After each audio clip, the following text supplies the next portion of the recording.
আসসালামু আলাইকুম ওয়া রাহমাতুল্লাহি ওয়া বারাকাতুহু। আজকে এতেকাফ বিষয় ২টা লাইন আপনাদের সাথে শেয়ার করব। বিষয়টা হচ্ছে আমাদের মধ্যে অনেক যুবক ভাইরা আমরা ইতেকাফ নিয়ে থাকি, সাথে মুরিব্বিরাও।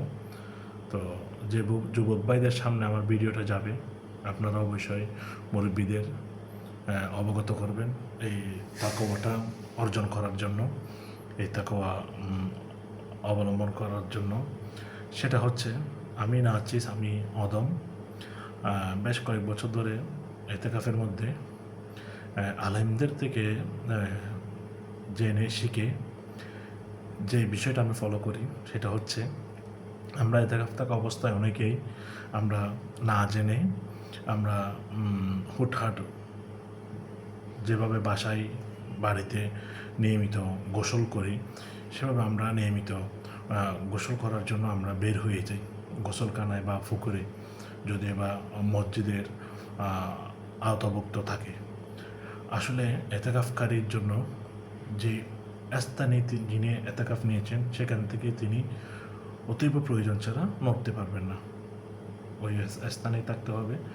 মসজিদেও অতিরিক্ত হাঁটাচলা করতে পারবেন না, নামাজ পড়বেন, আবার অত্র স্থানে এসে উনি আবার বন্দগি করবেন। চুপ থাকতে পারবেন না, অনেকে কন্টিনিউয়াসলি অনেকটা তাসবিহ, তাহলিল, তেলাওয়াত, নামাজ, দোয়া, জিকির, আজকার এগুলোতে থাকতে হবে।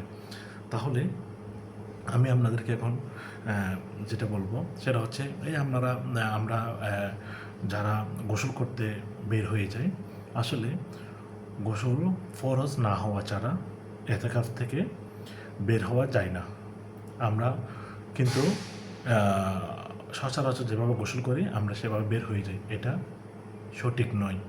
এতে করে অনেক সময় এতেকাফ ভঙ্গ হওয়ার সম্ভাবনা থাকে। তাহলে আমরা কি করব? আমরা যখন ওয়াশরুমে যাব, প্রস্রাব করতে যাব, তখন আমাদের কি করতে হবে? সাথে করে একটা তাওয়াল এবং লুঙ্গি নিয়ে যাব। আমরা প্রস্রাব বা হাজত ছাড়ার পাশাপাশি আমরা গোসলটা সেরে চলে আসবো। এতে করে এক কাজে দুইটা কাজ হয়ে গেল। আপনার গোসল করা হয়ে গেল, আপনার হাজত ছাড়াও হয়ে গেল। এতে আপনি আর এতেকাফের উপর কোনো ধরনের প্রভাব পড়লো না, এর একটা বাহানা। এভাবে করে আমাদেরকে আলেম সাহেবরা শিখিয়ে দিয়েছেন। তো আমি আপনাদেরকে বলবো এটা একটা বিষয়। আর এতেকাফ থাকাকালীন অবস্থায় ফরজ গোসল কখন তো আপনারা অবশ্যই জানেন। কারা যুবক ভাইদের কারো কারো স্বপ্নদোষ হয়, হ্যাঁ, বিভিন্ন সমস্যার কারণে ফরজ গোসল হয়ে থাকে, ফরজ হয়ে থাকে গোসল। সেই সময়টা ছাড়া আমরা অন্য সময় আসলে আমরা এতেকাফ থেকে আমরা গোসল করতে বের হব না। ধন্যবাদ সবাইকে। যারা জানে না তাদের মধ্যে ভিডিওটা চলে যাওয়ার চেষ্টা করুন। আসসালামু আলাইকুম ওয়া রাহমাতুল্লাহি ওয়া বারাকাতুহু।